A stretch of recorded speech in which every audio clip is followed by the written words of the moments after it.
presented. So I don't care whether you think the shroud's the Mandylion or you think it's the image of Camilliano. That doesn't matter anymore. I don't care which of the 15, now 16 theories you believe, any of them, none of them, it doesn't matter. It's been put to a point now where the shroud is in Liray, and it's owned by Geoffrey de Charnay. So that's where we're at. This paper is on what I think is the most important topic in syndenology, and that is in authenticity. I really think, I've heard what another speaker said, but I don't think if it was for the question of authenticity, you would have nearly as many people interested in the Turin Shroud. And most of the papers are built around facts, science, art, which either point to the shroud being authentic or inauthentic if you're a skeptic and you're writing an article.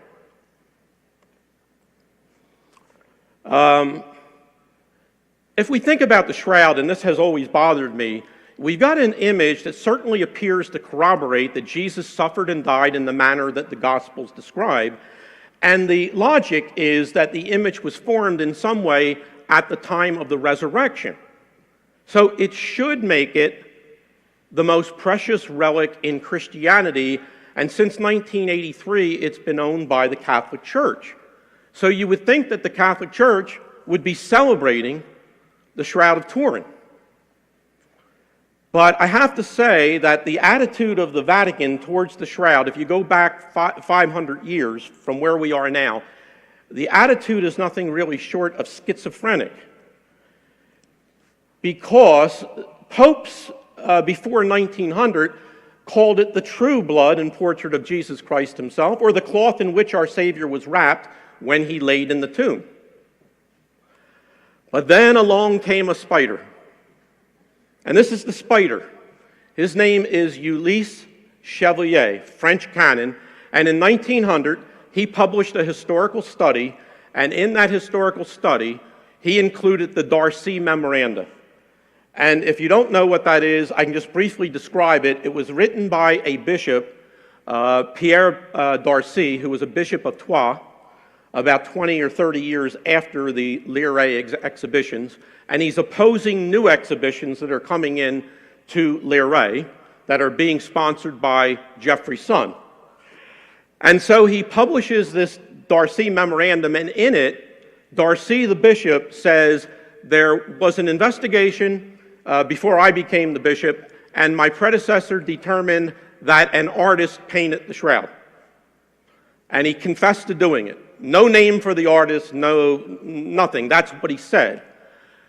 And at that time, there were two wings in the Catholic Church. There was progressives, such as Chevalier, and they were against relic veneration. They wanted to see it thrown out of the Catholic Church because it threw the Catholic Church back into the Dark Ages. And then there were conservatives who wanted relic veneration. But all the educated priests, the Jesuits, including Herbert Thurston, who was from England, they said to the Vatican, this shroud is a fraud. And the Vatican couldn't run fast enough because they thought it was going to be an embarrassment to them. Now, today we know two things. Chevalier fabricated the transcription that he published. It's not even a real historical document. He took two documents together and he blended them in the way he wanted to blend them, and they came out the way he wanted to be. Now, the document does say that an artist said that he painted it, but that really doesn't matter. What he did is he made it seem like the document was sent to the Pope at that time, Clement VII, and it wasn't. The document has indications that it's a draft. And the Pope actually stopped Bishop Darcy from speaking, which we'll get to. And so it would not have been sent to Avignon, because then he would have been spitting in the Pope's face, saying, I don't care what you think, I think that this is a fraud. So you would think that that would make a difference to the Vatican. But then along came these guys, and we had carbon testing in 1988, and they said the cloth was manufactured sometime between 1260 and 1390, so that means the cloth is not authentic. And just so you would get the idea, they put an exclamation mark there. Now, again, it doesn't seem to matter too much to the Vatican that the samples that were used were all taken from the same place. They didn't follow a protocol that they were supposed to have followed. And there have been scientific papers written to say why the results should be questioned, if not completely repudiated. But it doesn't matter too much to these two popes. These are the two 21st century popes now. And from 1900 to the 21st century, you didn't have any popes coming out in favor of authenticity. They just kind of froze in place. Then the testing came in 1988. Then they really froze in place. And then when they had to say something, both Benedict and Francis called the shroud an image. So think about that for a choice of words. The shroud is an image. It can be a fraudulent image, or it can be an authentic image. But that is the position of the Vatican, and that's why I said the Vatican is suffering from schizophrenia, because up until 1900, it was very pro-shroud authenticity, and after that time, it was not. So the purpose of this paper is to show that the Vatican didn't always feel that way, and that a pope actually did an investigation and found the shroud to be authentic. In the 14th century, the papacy moved from Rome to Avignon in southeastern France. Things were a mess in Rome. That's why they did it. And the church was very pro-French at that time, and they were dependent on the French king. But the popes were the popes in Avignon. They led the entire church from Avignon. And I've seen this mistake made. I've seen Ian Wilson have something in his book that the Avignon popes were only popes a part of the world. That was only true after 1378. From 1309 and right through the Lyrae exhibitions, there was only one Roman Catholic pope, and they ruled from Avignon. And they called this 70-year period the Babylonian captivity. So the exhibitions are in Lyrae, very small village, in 1355, 1356. I can't get into the detail, but there's plenty of evidence to show that it's about that year, 1355, 1356. Now, in these exhibitions, there's always been three mysteries, and nobody can explain them. I hope to do that tonight. But there's no papal bull of approval. Very strange. There's no reference to the exhibitions or even the shroud in Vatican documents. And there's complete silence on the relic's provenance from both Geoffrey de Charnay, the owner, and the Pope of that time. Now, whereas my first paper was more of a review and my second paper was more of a narrative, an interesting story, this this is more of a matter of proofs. So I have to ask you to put on your logic hats and take a look at facts and see what these facts mean to you. The first fact that I'm going to prove is that Pope Innocent VI did privately approve the Lyrae shroud exhibitions. And I'm going to do this because the Fourth Lateran Council, which was called in 1215, at a time when there were all these bogus relics that were flying around Europe because the Crusaders were getting back from Constantinople, Innocent III says, we got to do something about this. So the council adopted Canon 62, and that stayed in effect from 1215 to the Council of Trent in 1568. And this is what it says: let no one presume to venerate publicly new relics unless they have been approved by the Roman pontiff. And the Shroud of Turin was a new relic. Had never been approved before, had never been venerated in the West anyway. The second proof is, so the first proof is it just could not have happened without the Pope's approval. The second thing is the exhibitions themselves could not have occurred without the Pope's approval. one, Geoffrey would have filed a petition with the Pope. He was that chivalrous and pious, so he would have known about it that way. But if Geoffrey was not, Liray is only 20 miles south of Troyes, where there's a bishop, and he would report to the Pope and what's happening there. And Bishop Darcy, in his memorandum, said, "You don't know what happened the last time we had exhibitions. There were thousands of pilgrims coming from all over the world." So I ask you, thousands of people are coming to a small French village. It's only 20 miles south of Troyes. I think it's 160 miles north of Avignon itself. It's a new relic, and it's a relic of Jesus Christ, and he's naked. Is there any way that Pope Innocent VI doesn't know that those exhibitions are going on? And if he does, which is the logical conclusion, they go on for 2 years. He could have stopped them in any way he wanted. He could have told the clergy, don't let them use the church. He could have told the bishop, shut them down. He could have gone to the civil authorities and said to the king, stop the pilgrims from coming to Liray. He didn't do any of those things. So, Canon 62, Innocent's tolerance, and then we have something that's never been brought up before, to my knowledge, in Shroud studies. There is a letter. It's dated May 28th of 1356. It's a letter written to Geoffrey de Charny from the Bishop of Troyes. His name was Henri de Poitiers. And he tells Geoffrey, I love what you're doing in Liray. And he talks about Geoffrey's support for, these are his words in quotes, a cult which is declared and reported to have been canonically and ritually prescribed. Prescribed means approved. As we have been informed by legal documents. So the bishop is saying, I got a legal document saying that someone's approved canonically, that is under the canons, Canon 62, and ritually, everything you're doing out there, by a legal document. So go for it. We're very proud of you. The only person who could have done that was the Pope. He was the only person authorized to approve the veneration of new relics. So that is a direct proof. It's not circumstantial, it's a direct proof. And this letter has been cited before for other things.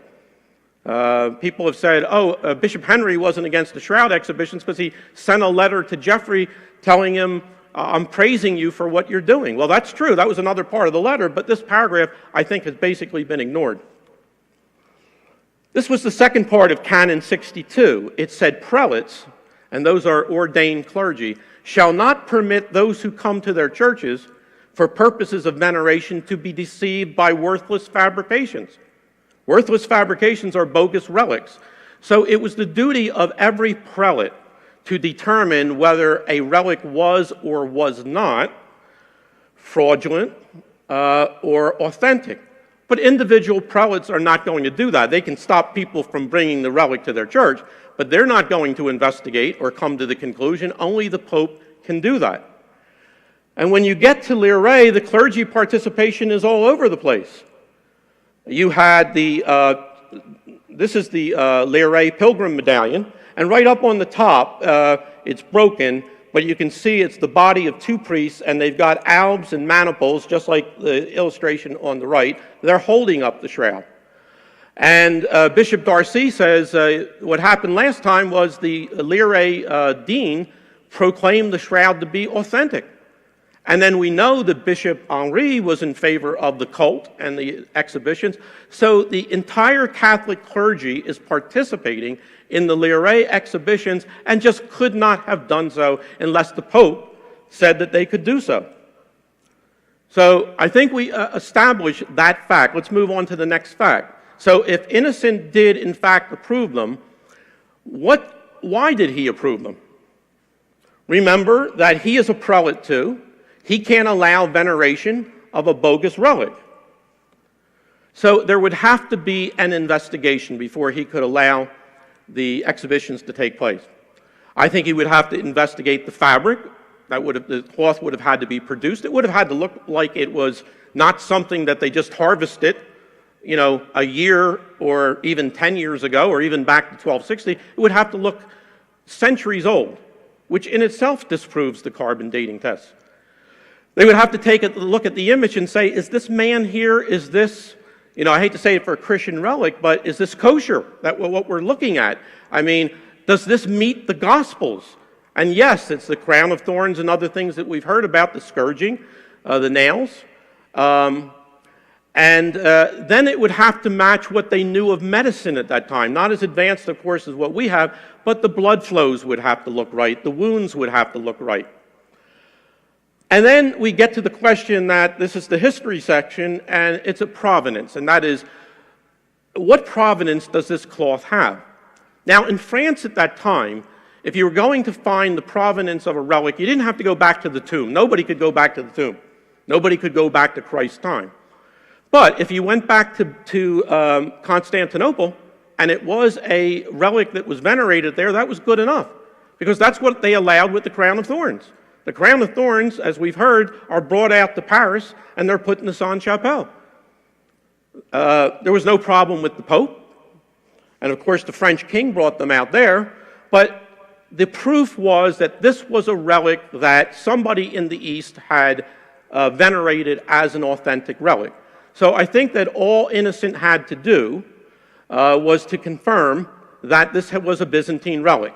And by the way, he may not have done this himself. There were papal commissions that could be appointed to do investigations. This could have taken a matter of years. Geoffrey could have submitted his petition anytime after 1343, and it could have been to the prior pope.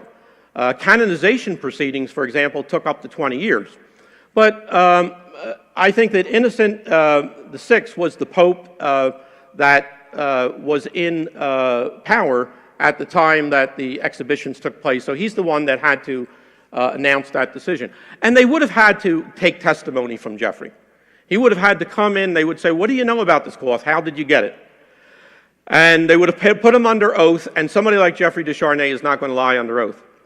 And I think he said to the Pope, I can tell you how I got this shroud, but I was sworn to an oath by my mother or father, and the Pope was perfectly empowered to say, I'm releasing you from that oath. I'm the vicar of Christ on earth. I'll release you from the oath. You need to tell me. And I do believe that Geoffrey de Charnay told Pope Innocent VI that he got the shroud, his family got the shroud from his grandfather, who in turn had gotten it from Louis. And I don't think it really took, a master's degree at that time to figure out that Louis must have purchased the relic and there would be simony involved. So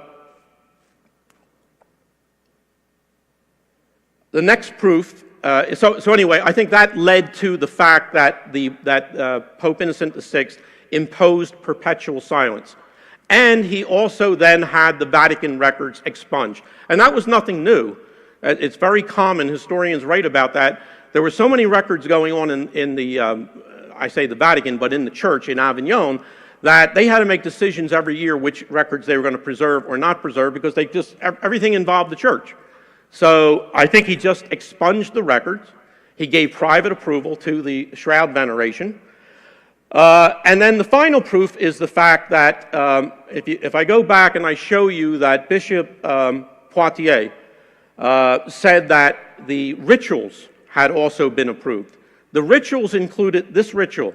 The dean of Lire got up and he said to the pilgrims, this is the actual shroud in which our Savior Jesus Christ was enfolded in the tomb. He could not, as a clergyman, have ever spoken those words unless the Pope had approved it. The Pope would not have approved it unless he had found that those words were true. And so I believe that before the shroud was exhibited in 1355, there was a papal investigation, and I think even the modern Vatican authorities, they know what Canon 62 says, and they'd have to wonder how in the world that the exhibitions could happen without papal approval. Now, I've got to go quickly because I know my time is running out. It's a bit of a shame, but why did Pope Innocent VI go through all this rigmarole? Why did he conceal the authenticity of the shroud? I don't know if you've heard about the Great Schism, but the Eastern Church was divided from the Western Church. And it goes way back to 1054. It mainly had problems about papal primacy. And then after the Crusaders, through all the Greek clergy out of Constantinople, it was almost an irreparable type breach. At that time, and I have it in my paper and I have it in the slides, but I'm going to kind of quickly go through this. Church unification, this is how the church was split up in those days.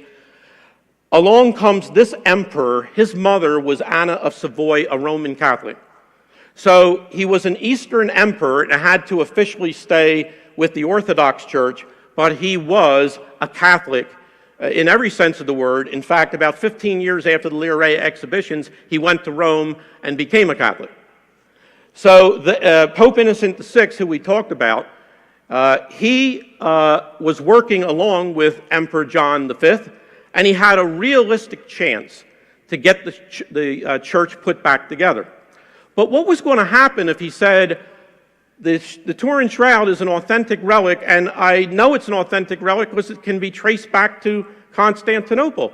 The emperor would say, give us back our relic, and at that point he would have a quandary.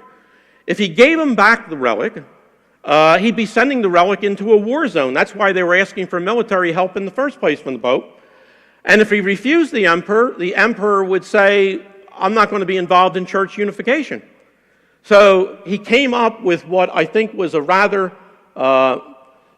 ingenious plan to protect the relic, keep church unification going.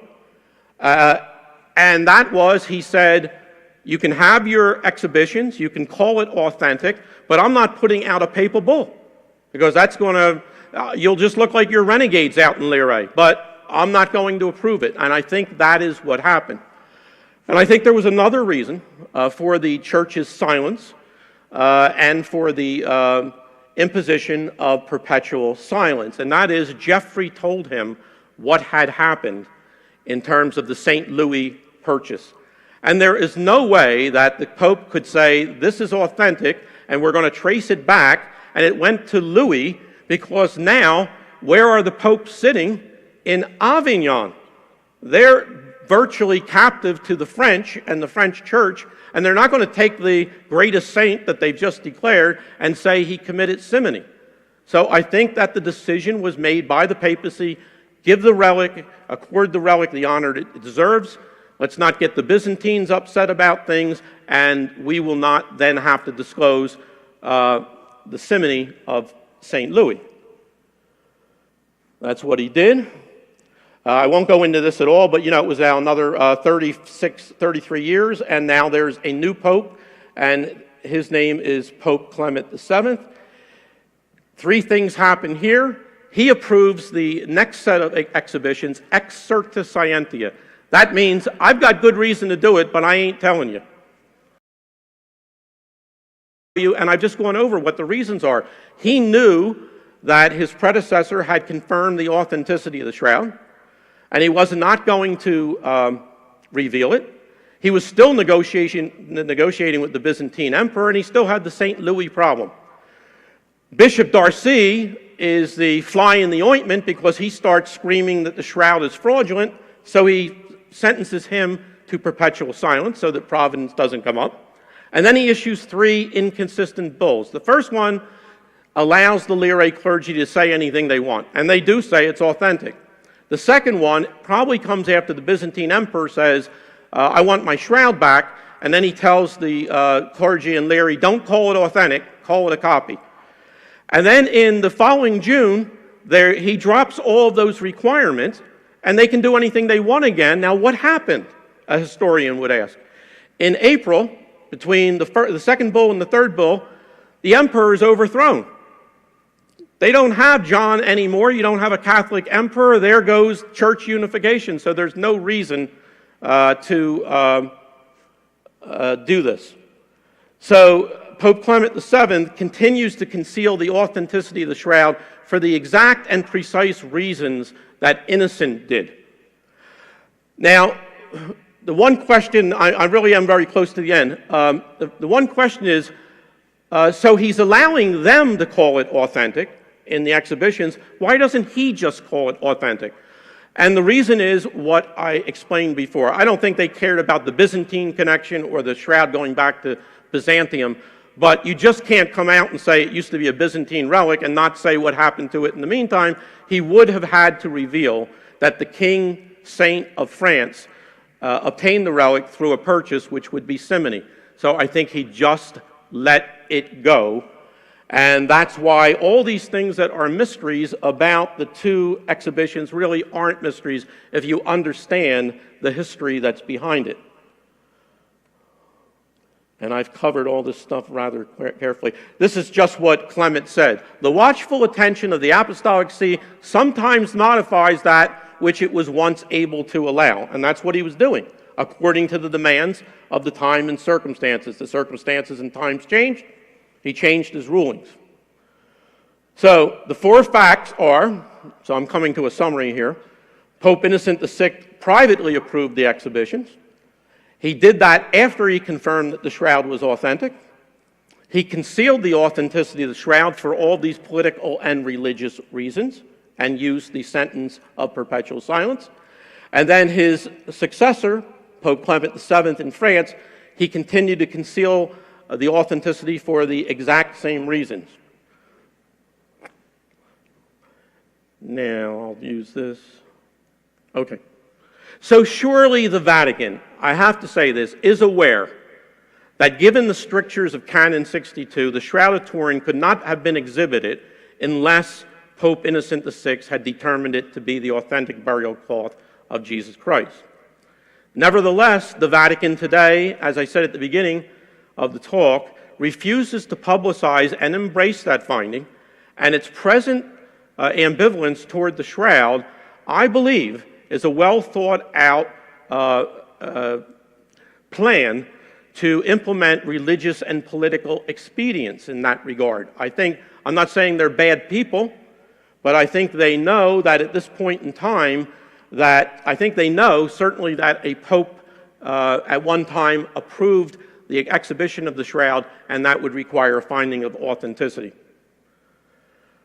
And it's the shroud's provenance, a post-Byzantine provenance, and the simony of St. Louis, which explains not only the Vatican's tepid support of the shroud, but also why the shroud's missing years have remained missing for more than 6.5 centuries.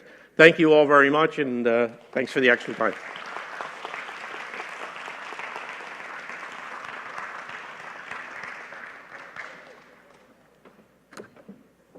Mark, I caught the end, and that was great. Well, So, beginning with